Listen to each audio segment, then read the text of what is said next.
Going to show here a mobilization for knee flexion or knee bending. So I'm going to take a strap. This could be a belt, could be a band, could be a dog leash. I'm going to put one end on my foot there.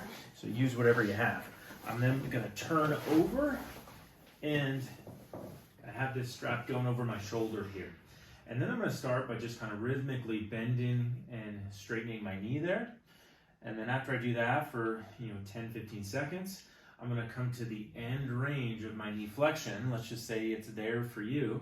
You're going to your end range where you feel a little bit of discomfort, but it's tolerable. And you're going to hold there for 10 to 20 seconds.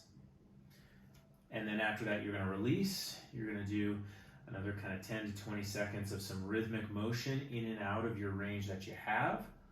And then you're going to again hold at end range for 10 to 20 seconds.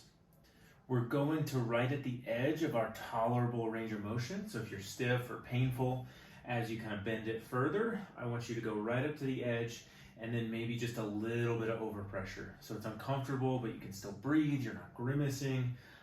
It's tolerable. And then we're going to come in and out rhythmically. So I find when we do have a painful joint that we want to restore motion to, a combination of some holds at end range and some rhythmic motion, but all tolerable, we're not forcing it as hard as we can, tends to get better results.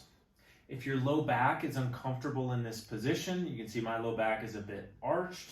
I might get uncomfortable if I hang out here for a while. You can just take a pillow and pop it under your hips, and then often that flattens out the low back a little bit, and that's a little more comfortable.